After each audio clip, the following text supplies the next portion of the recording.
All this I laid to heart, examining it all, how the righteous and the wise and their deeds are in the hand of God. Whether it is love or hate, one does not know. Everything that confronts them is vanity, since the same fate comes to all, to the righteous and the wicked, to the good and the evil, to the clean and the unclean, to those who sacrifice and those who do not sacrifice. As are the good, so are the sinners. Those who swear are like those who shun an oath. This is an evil in all that happens under the sun, that the same fate comes to everyone.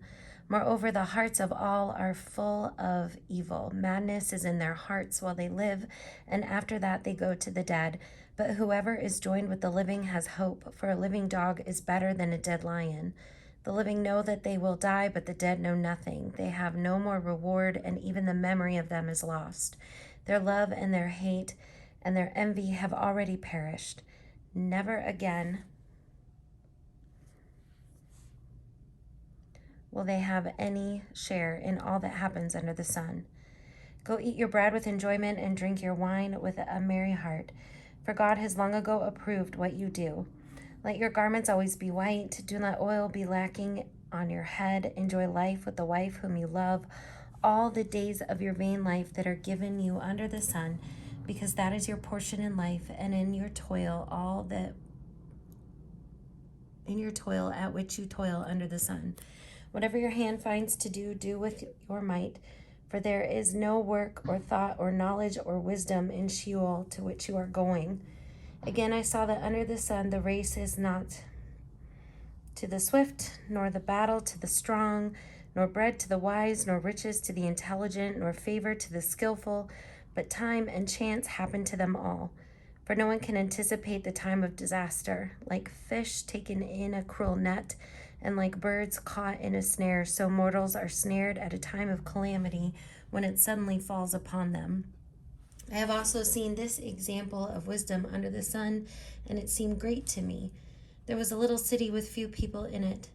A great king came against it and besieged it, building great siege works against it. Now there was found in it a poor wise man, and he by his wisdom delivered the city. Yet no one remembered that poor man.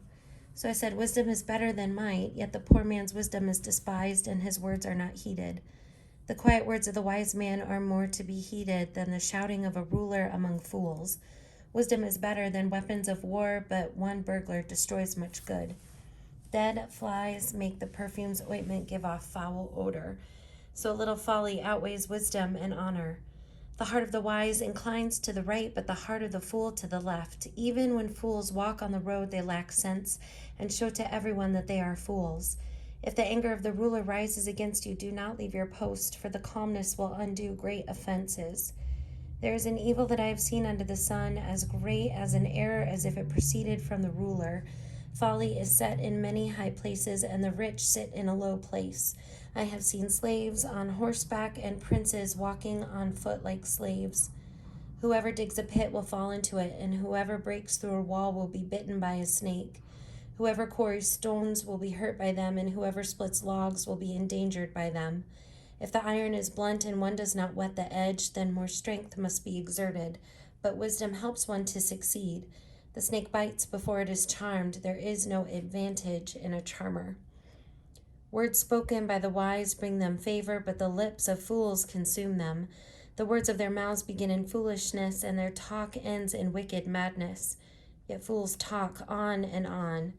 No one knows what is to happen, and who can tell anyone what the future holds?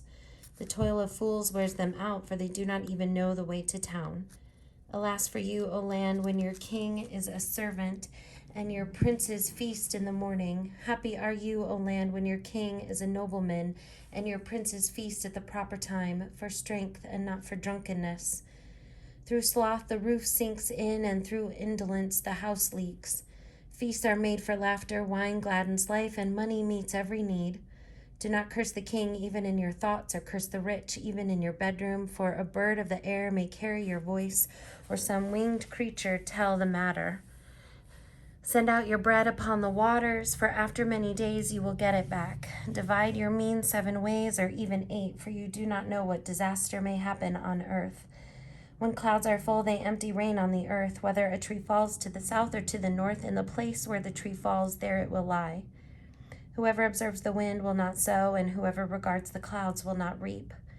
Just as you do not know how the breath comes to the bones in the mother's womb, so you do not know the work of God who makes everything. In the morning sow your seed, and at evening do not let your hands be idle, for you do not know which will prosper, this or that, or whether both alike will be good. Light is sweet, and it is pleasant for the eyes to see the sun, yet in them remember that days of darkness will be many. All that comes is vanity.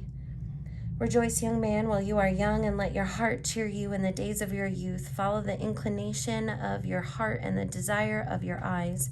But know that for all these things God will bring you into judgment. Banish anxiety from your mind and put away pain from your body, for youth and the dawn of life are vanity.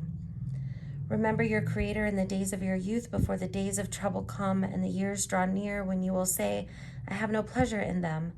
Before the sun and the light and the moon and the stars are darkened and the clouds return with rain, in the day when the guards of the house tremble and the strong men are bent and the women who grind cease working because they are few, and those who look through the windows see dimly, when the doors of on the street are shut and the sound of the grinding is low, and one rises up at the sound of a bird, and all the daughters of song are brought low. When one is afraid of heights and terrors are in the road, the almond tree blossoms, the grasshopper drags itself along, and desire fails, because all must go to their eternal home, and the mourners will go about the streets. Before the silver cord is snapped, and the golden bowl is broken, and the pitcher is broken at the fountain, and the wheel broken at the cistern, and the dust returns to the earth as it was, and the breath returns to God who gave it. Vanity of vanities, says the teacher, all is vanity. Besides being wise, the teacher also taught the people knowledge, weighing and studying and arranging many proverbs.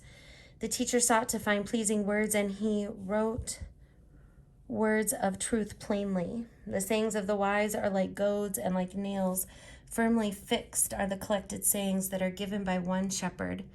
Of anything beyond these, my child, beware. Of making many books there is no end, and much study is weariness of the flesh. The end of the matter, all that has been heard, fear God and keep his commandments, for that is the whole duty of everyone. For God will bring every deed into judgment, including every secret thing, whether good or evil.